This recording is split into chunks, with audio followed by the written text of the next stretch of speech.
I am unashamed. What about you? Oh, I said the Instagram page is Nature is Metal, and it's photos and videos of the most horrific scenes in nature. And so if you watch it, you come away with basically the understanding that nature is very brutal.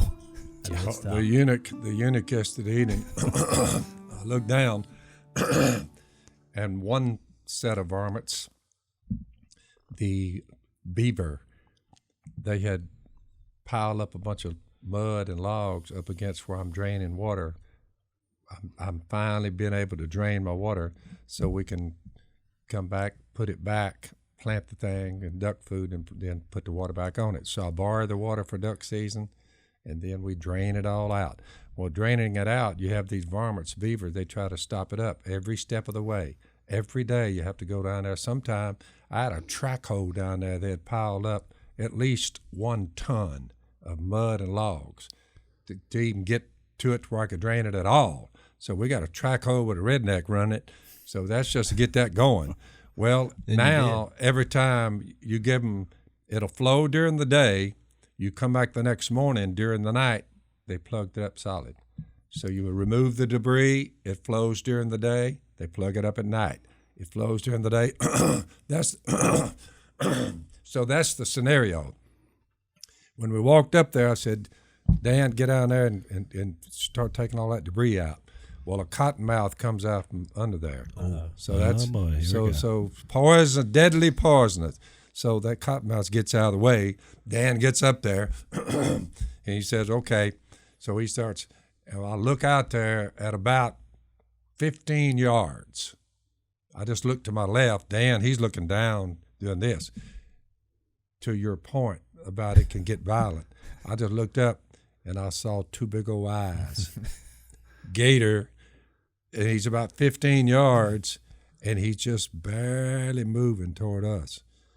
And I said, Dan, look over there. So Dan, he looks up, and that gator's head just sitting there looking at him, He said, whoa, whoa, whoa now. I said, no, that's old Pete. I said, he's friendly. I said, I saw him last year. I said, he's about a foot longer than he was last year. I said, but that's old Pete. He stays down there all the time. Oh, Dan, he was watching him. That's your subliminal message to try to keep your worker working. Feels like, no, give him a name.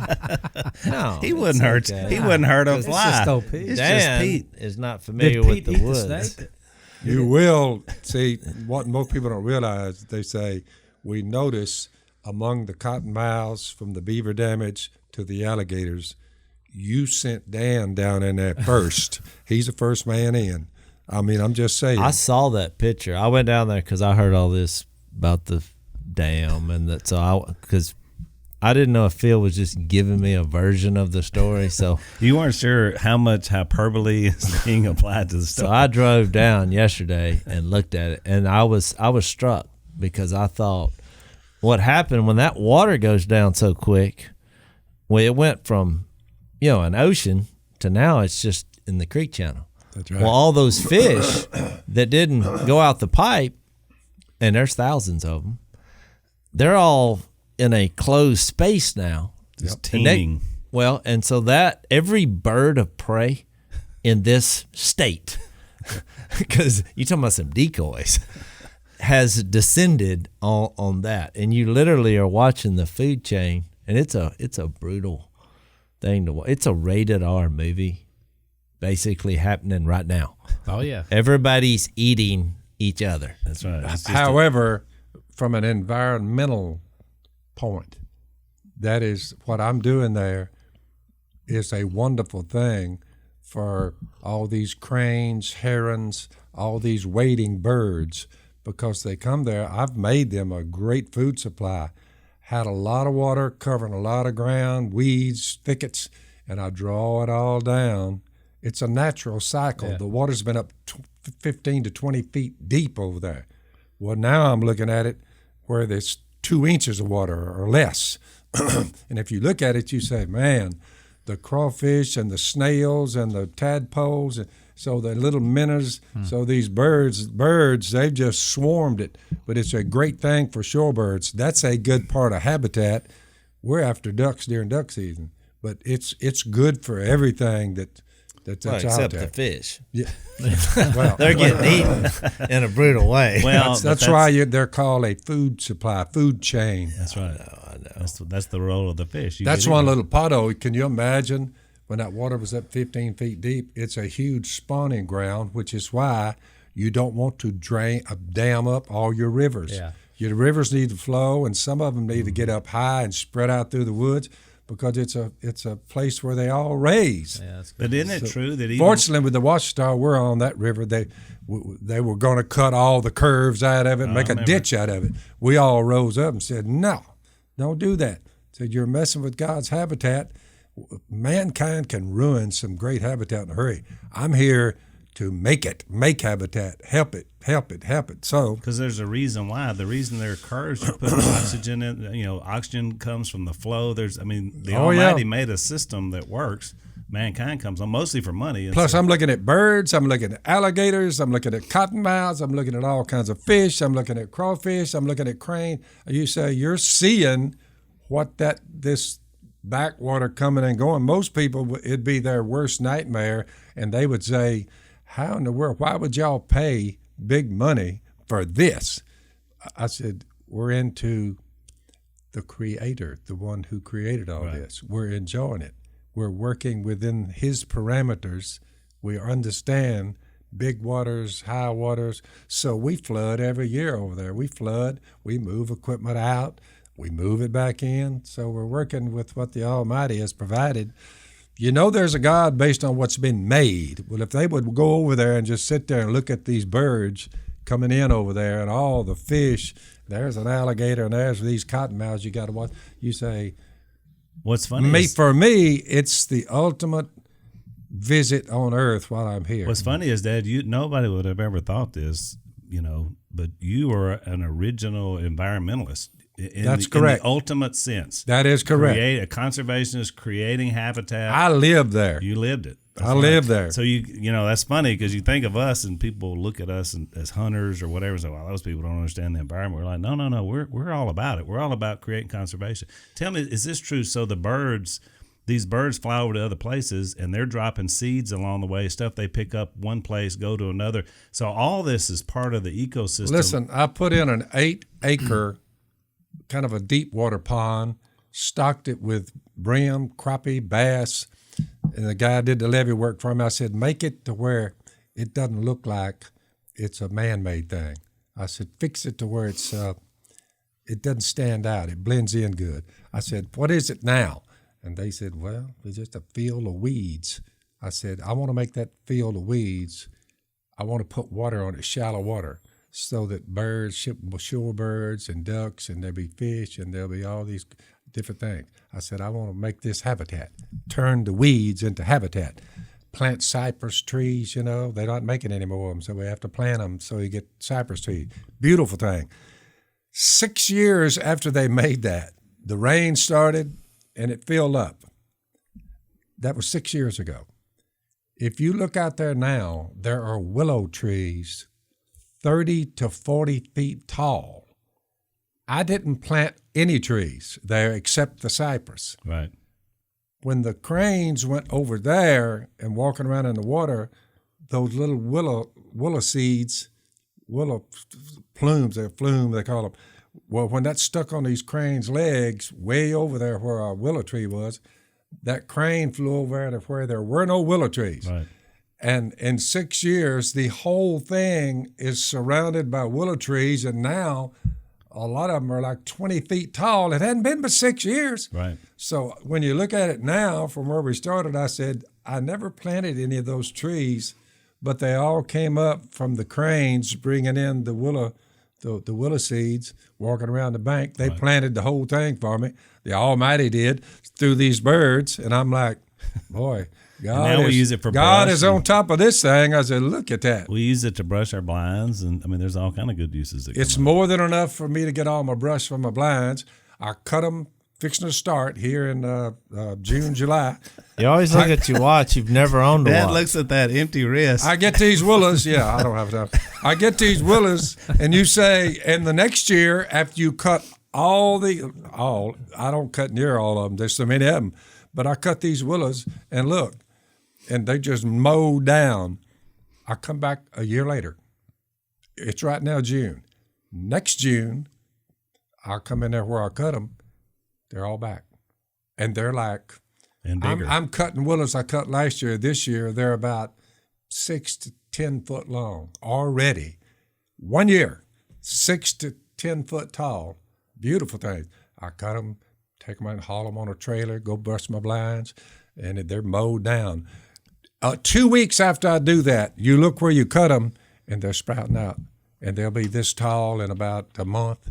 They'll be this tall. The more you cut them, the bigger it's. You could cut them twice in a year. Right. I mean, they just explode. Pretty cool to work with. So when we say in the woods with Phil, that is exactly what you get. That's right. Which, by the way, is Dad's show on blazetv.com. But what is the fascination /Unashamed with Hollywood about putting human beings in there? I mean, we were raised there and like making a show. You know, they had the show Naked and Afraid, you know. So you take yuppies for the most part and just, I don't know, I guess taking the clothes off was just a draw to get people to watch, I guess. The only thing I can, the only thing I can, to answer your question, the only thing I can think of is you say, well, if we got them long, let's strip them naked so really people watch this. So once you start getting naked on a TV show, you're like, huh. Well, the next thing, if you gave that guy, the naked one, if you gave him a can of spray paint, he would write F-U-C-K up there on one of the trees. Where'd that come from, Dad? Those two things just sort of correlate, if you know what I'm saying. I think you've seen this on the news. I get beyond, out of all the words you could come up with, the word that follows the rioters and the looters, it's that word. And no matter what we talk about, you saw some. Back up. My point is, Jase, I never run up on a good man or good woman who used that word or painted it on statues, side of building. I've never run up on a person that was a good person who did that. And have you? You'd just be willing to bet that they started out naked in the woods before they ever got. Well, why do they get naked? Well, why do they write that word everywhere? There's a lot of whys here. I'm thinking, give me a break. He heard naked, and the naked was his trigger word. Triggers the new. Set him off. You remember, Marxism says you must dethrone God. You say, how do you do it? Strip people naked and film them, or give them a can of spray paint and see what they say. And if you see what they say, you say they want to get rid of God. They're well, they're angry. It's lawless. They seem angry. Oh, they seem very angry. They are angry. No, I was just saying people are fascinated with that. What's the one? There's a new one. There's one called Alone where they stick them out. I think it's called Alone. They stick them out in the Alaska wilderness or some wilderness. Oh yeah, Vancouver, and they put you in an area where you have no access to anybody else. It's just you and the land, and they don't tell you. It's whoever can last the longest. So they may go, 30, 40 days, and you don't know. They don't. So you don't know if the other person has quit or whatnot. There's that one. There's Naked and Afraid. There's the Bear Grill. Below Zero or something. Yeah, there's a lot of them. There's only one where they get naked though. Yeah, which I watched. It's not a sexual. No, it's not really. a sexual thing. It's more like nasty bug bites. I mean, it's more like let's strip you down to primitive man. And see if you can survive. See if you can deal with it. Let's take a quick break.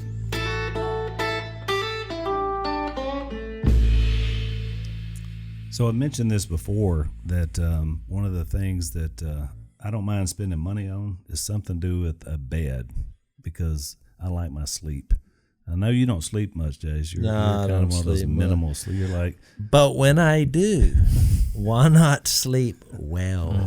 So one of our sponsors, Helix Sleep, Jase, you went on their website. You took a sleep quiz. I've had something weird that happened. My son, he came in from college, and now he has acquired the bed. He took over your Helix Sleep. Yeah. So now, and he loves it. But the whole purpose of it was for me to try the bed. So now I'm like, do I take it back? What do we do here? I need a protocol. And he's come home for like a year because he's back now for a while. So things have gotten weird. But he seems like he's really enjoying it. So really, so he is a thumbs up to Helix Sleep. I mean, every time I've looked down there at him, mouth open, he's a hard sleeper. He got that from my wife. So basically, Helix Sleep, what I love about it is made in America. They strip it. It's made in America. They ship it straight to your door. It literally came to my door. So it's free return, free no contact delivery. You get a 100-night sleep trial. So you get 100 nights on it. If you don't like it, they'll come pick it up. We're like 40 in. Okay. But so far, that sounds like it's not leaving. Been positive. Well, that's what you need some time to determine whether this thing's going to work. What did I do? I bought mattresses before and thought, 30 30 days later, you're like, wow, this thing is. That's why they give you a third every year. So we want you guys to check it out, especially if you enjoy your sleep like we do. Helix Sleep. It's HELIX. HelixSleep.com/unashamed. You take their 2-minute quiz.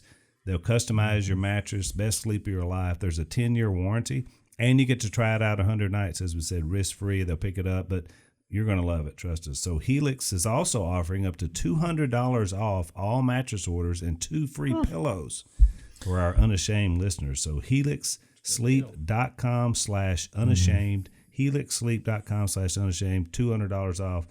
I mean, why wouldn't you try it?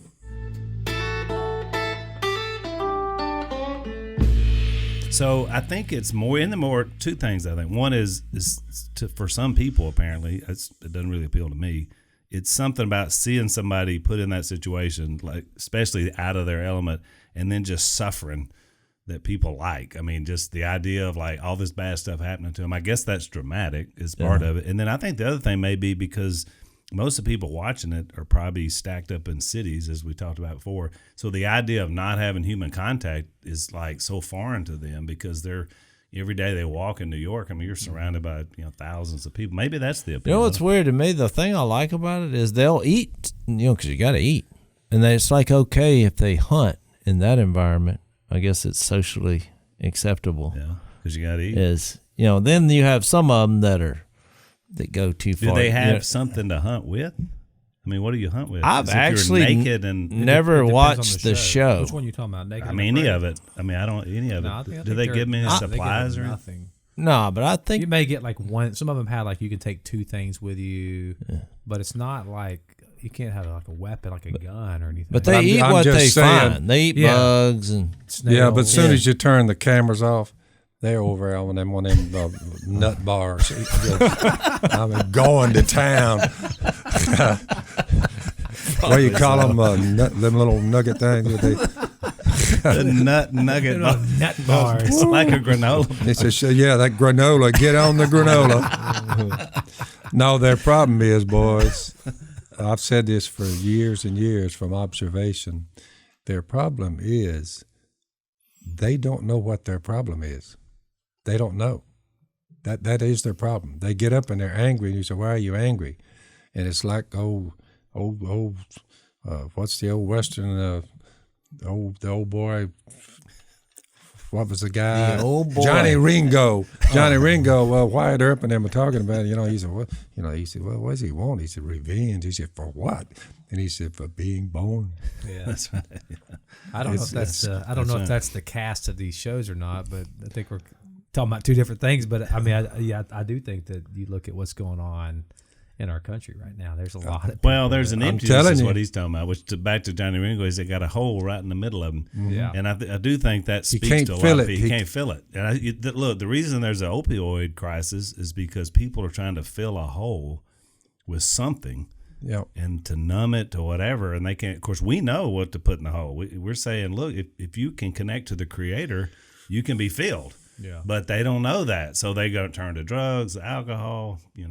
Well, anarchy, then whatever. If you're drunk, you don't care what happens. Even but Jesus it's temporary because you gotta wake up and throw up at some point. And then you just get drunk again. That's right. And that's Jesus said, out of the overflow of your heart, whatever you upload in your brain, your mouth, the mouth speaks. Out of the overflow of the heart, the mouth speaks. Right. He's saying, You know, people who it's filth's coming out of their mouth. You say it's coming out of their heart. That's who they are. Right. You know That what was I'm my saying? point about we get a lot of questions about, how do I stop using bad language? Because it's mainly reactionary.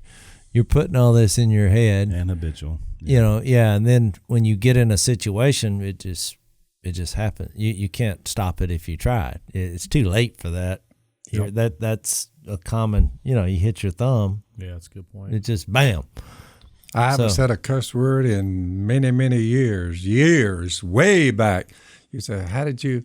Because solid food is for the mature who by constant use, the scriptures, have trained themselves to distinguish good from evil, which is today's kind of how do you know, how do you be good?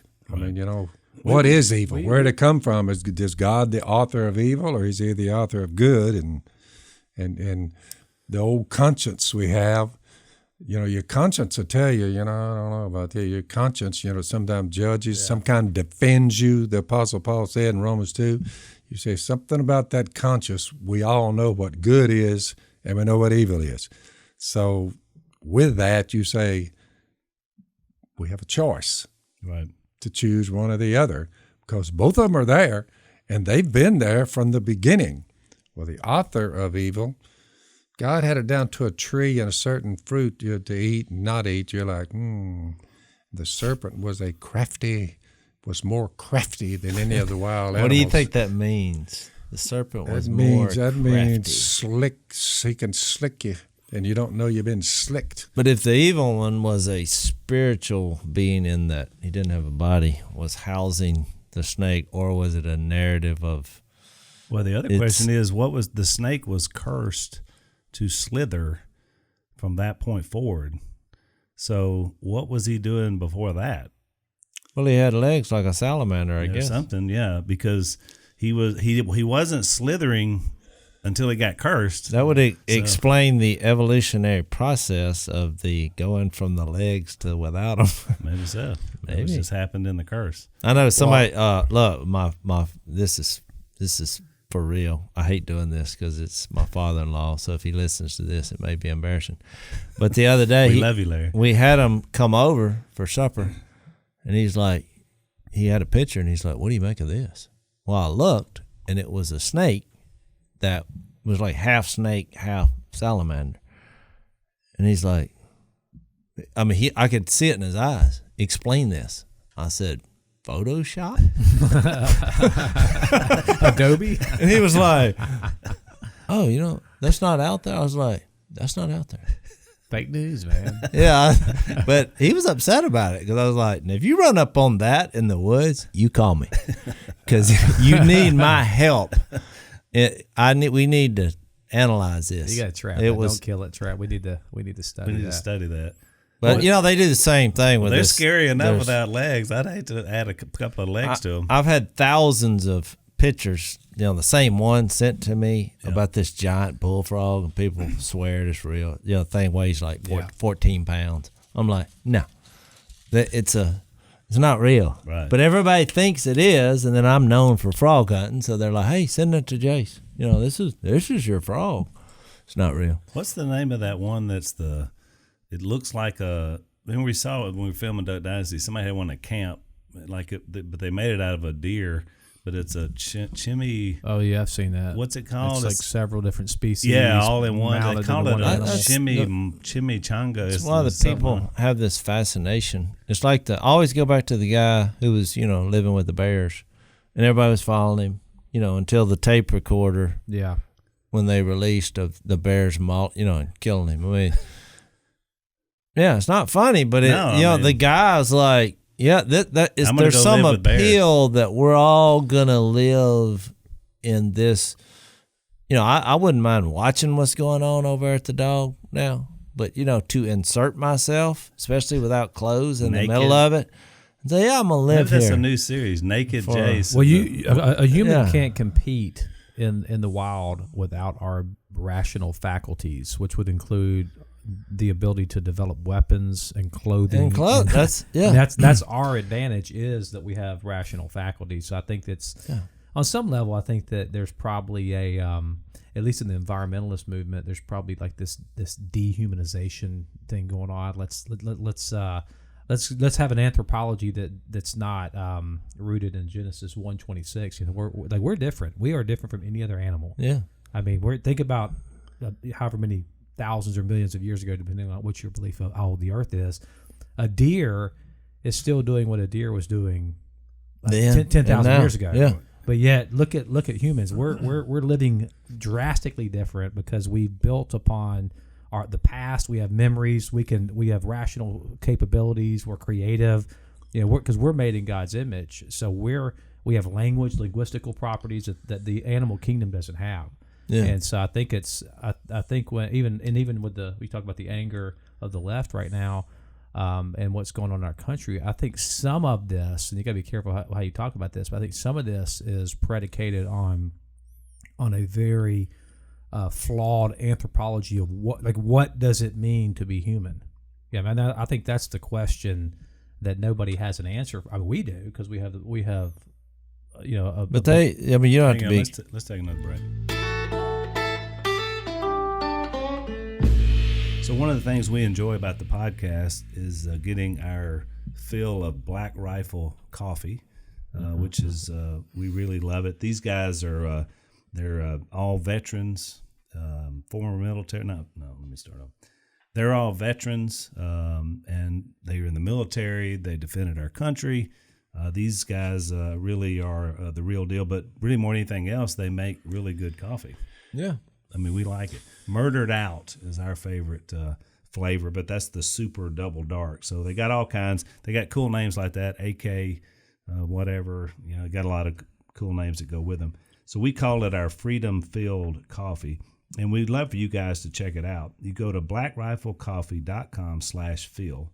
blackriflecoffee.com/Phil. If you enter the discount code Phil, you receive 20% off your first order on any of their products, and that includes their Black Rifle Coffee Club, which we're members of, and that's when we get our coffee. So check these guys out. It's really good coffee, and you're supporting some veterans to boot. You don't have to be careful saying that here, because I think that's a fact.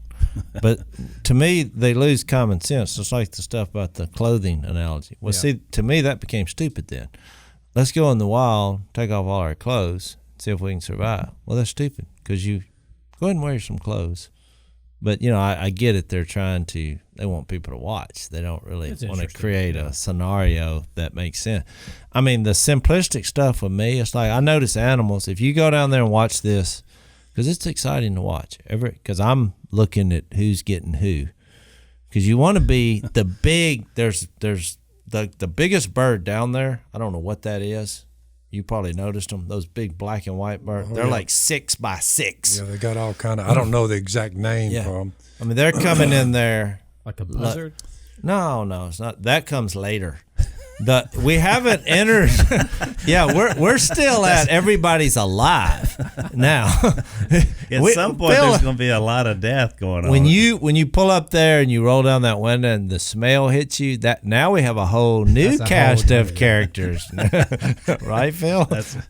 Sometimes it's best because one of the downsides to being in your 70s, mid 70s, is when you get in your mid 70s, your sense of smell begins to rapidly. Well, I could have told you that, because when you've gone these long weeks, sometimes without bathing, I realized that you no longer have the ability to smell yourself. Because I'm like, man, this joker stinks. I'm gonna do an experiment and see if my clothes are warmer if I don't bathe. Which, remember when you did that for like a month? Yep.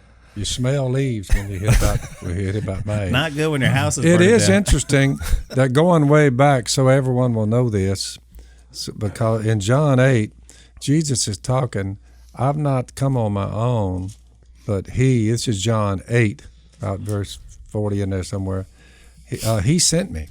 Why is my language not clear to you? Now just think about the time frame 2,000 years ago, fast forward to now, because you're unable to hear what I say. You here's a bunch of people who said they believed in him, but they lied. You belong to your father. There seems to be a relationship between the wicked and who's behind all of it, the devil. And you want to carry out your father's desire. If you go back to Genesis, you say, well, here he is again. And these people belong to him. He is their father. There's a relationship. He was a murderer from the beginning. Cain and Abel, you say the first recorded murder. You say, why did Cain kill Abel? Why did he do it? What was his problem? Don't be like Cain, it says, who belonged to the evil one and murdered his brother. Why did he murder him? I'm quoting 1 John, but chapter 3 or 4. Why did he murder him? Because his own deeds were evil and his brothers were righteous. So Jesus will tell these people in John 8, he, Satan, was a murderer from the beginning. So there's your father of murder. Not holding to the truth, which is your point, Zach, for there's no truth in him. Well, now we're morphing out from what happens when you see murder, what's behind that. When he lies, Satan, he speaks his native language, for he is a liar and he's the father of lies. Therefore, you fast forward to, from the creation to now, and you say, what are people doing? You say, well, they count them now. We lost 110 were shot last weekend, and 12 of them died. You're like, so there's a lot of murder going on, a lot of murder. Our murder rate is spiking. You look at them in the street, and you're like, they're saying, well, we're retaliating for somebody killed one of us, and they begin to go, and you say, and the murder rate just skyrockets. This text in John 8 says it's the devil behind that. So you have that.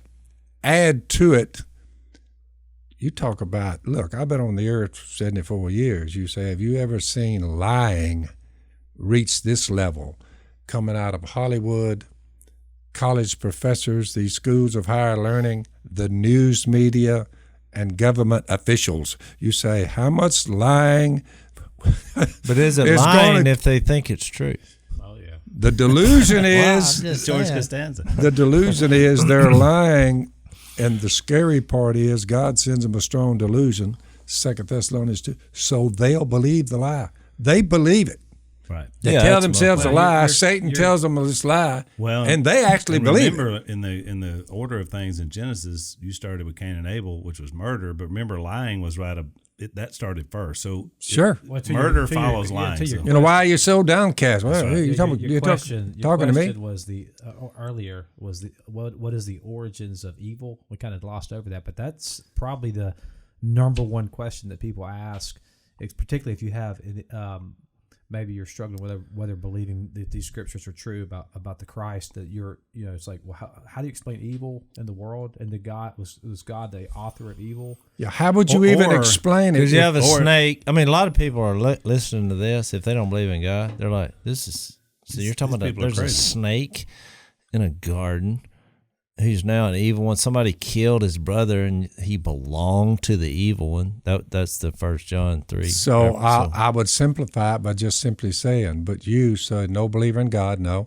I said, so do you know the difference? The difference. Is there a difference between good and evil? And I would wait for their answer. What would they say? Say most people, yes. Yeah, I think they would say yes, but I think if you start examining their worldview, they would probably, if it's not rooted in the gospel, I think they would have a relativistic anchor for that. And if you said, well, what is evil? And they probably would have some kind of social construct to define what it is.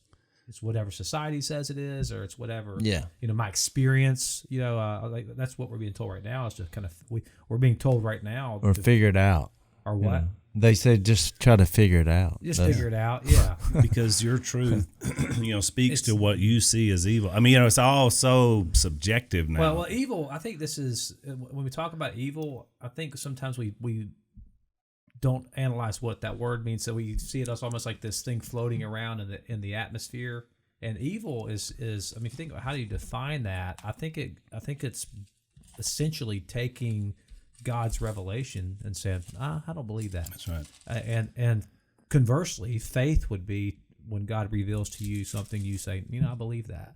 And so evil that's why you think, who is the author of evil? Well, I mean, Satan, we are. I mean, it's not just Satan. I mean, what does James say? Each one is dragged away and enticed by his own evil desires. And at one time, Satan, I mean, if he fell, because God he's not evil, nor does evil come from him. And plus, so you got to remember, sometime, theoretically, with Satan, he was fine and dandy. Now, the Genesis account, I noticed he was something. the first worship leader. Stating the obvious. He was beautiful. He was.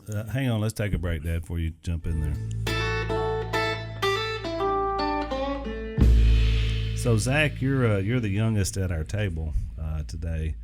Do you have aches and pains yet? Are you old enough to experience what happens just when you wake up and you feel like the morning after, but you hadn't done anything the night before? That's what happens to me.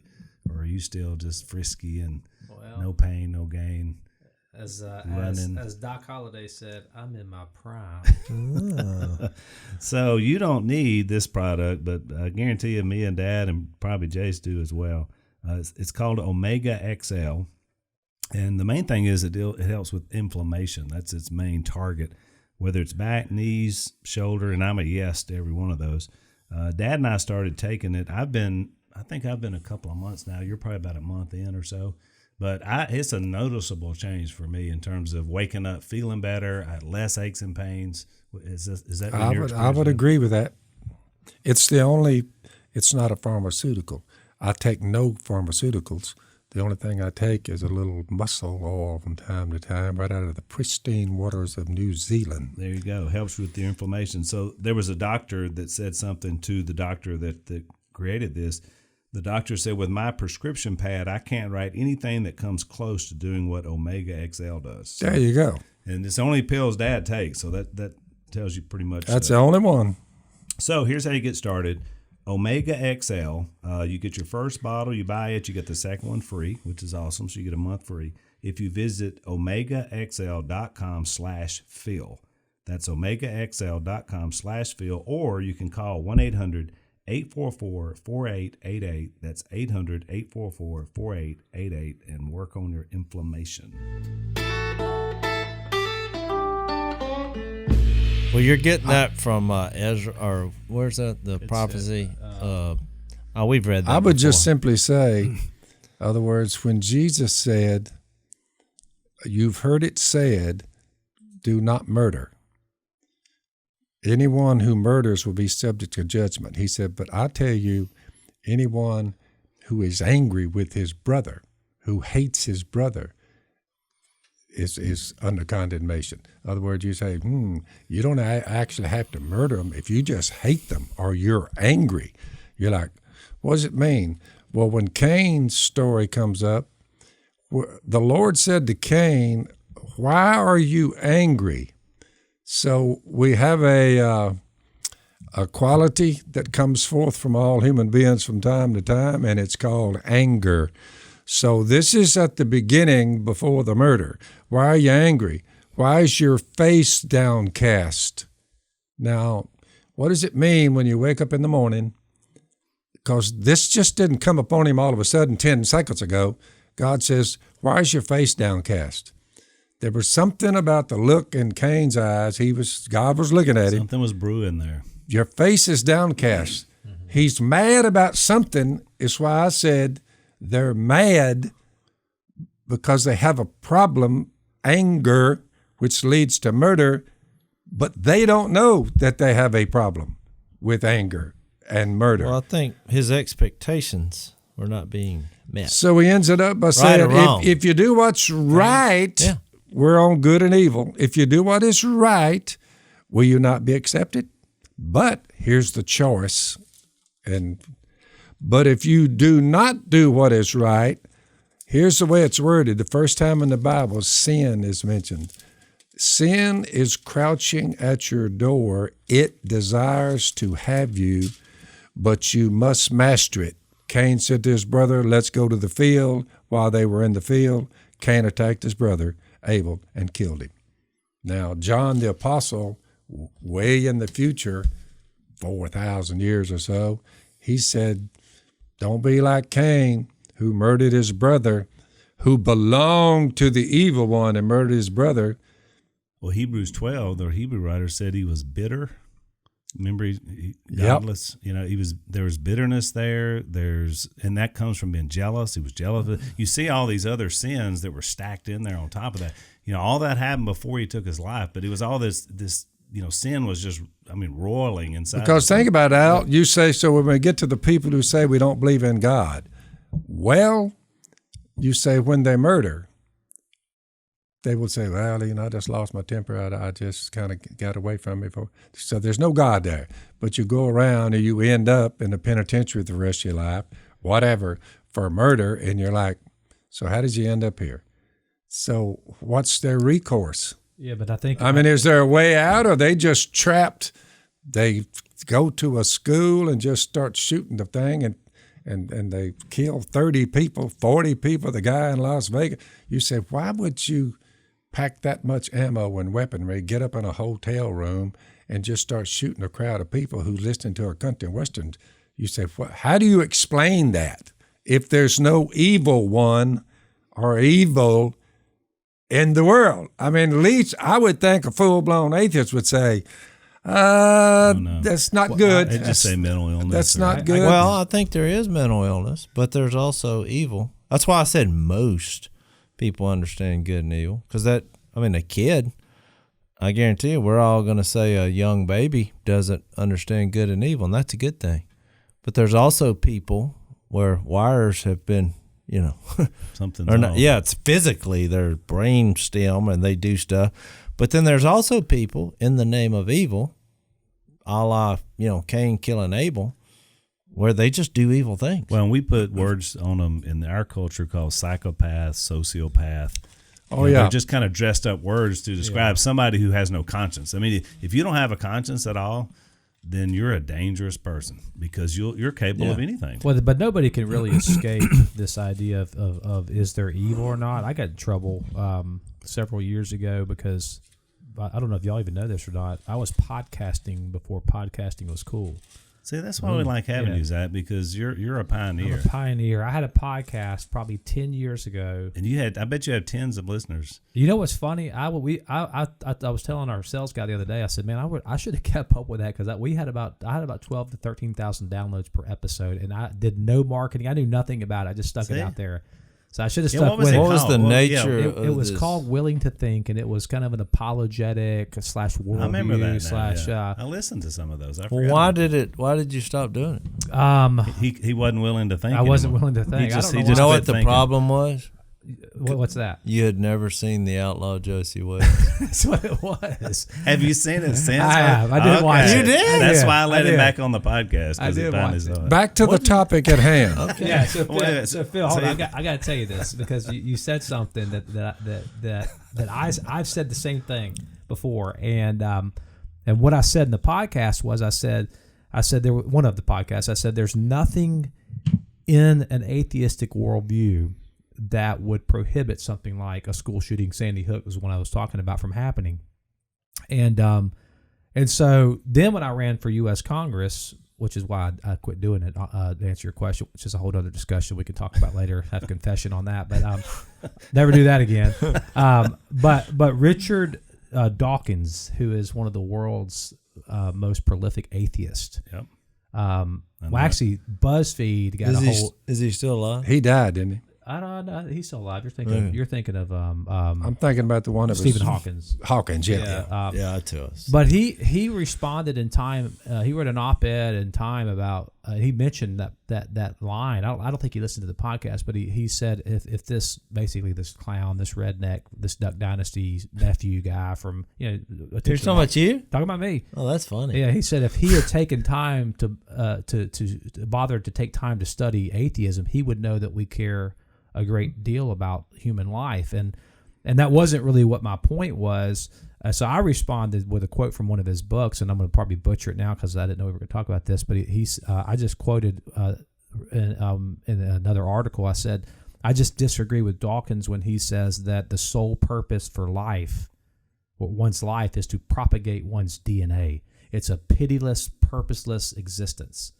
And so, like, the truth is that I do think that atheists care about humanity because everybody does. You can't kind of escape that. But my point is that the worldview itself, if materialism is true, if atheism is true, and all that exists is matter, and we're just matter, we're just atoms, then there really is no such thing as evil. But the very fact that you know there is evil, because when someone tries to attack somebody that you care about, like you're appealing to this.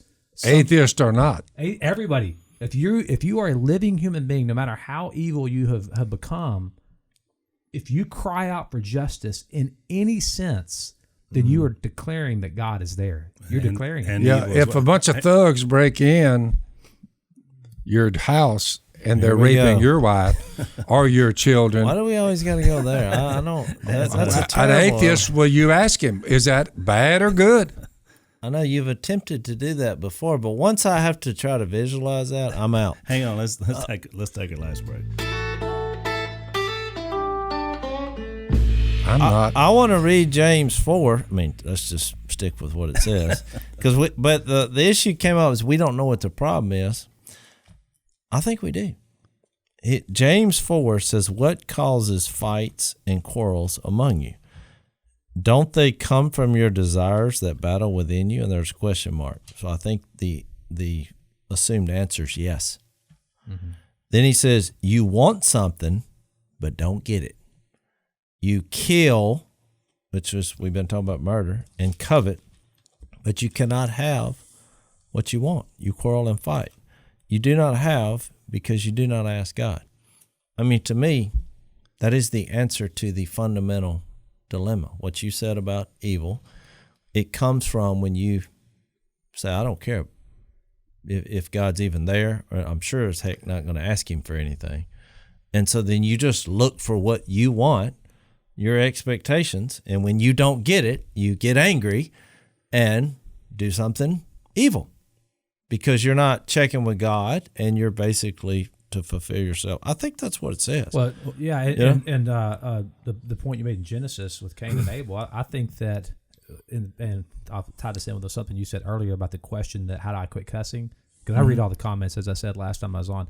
We get so many questions that are basically behavior modification questions. Yeah. How do I modify my behavior? Yeah. One thing I don't think we see in Genesis yet, and is it's we really can't bootstrap ourselves up.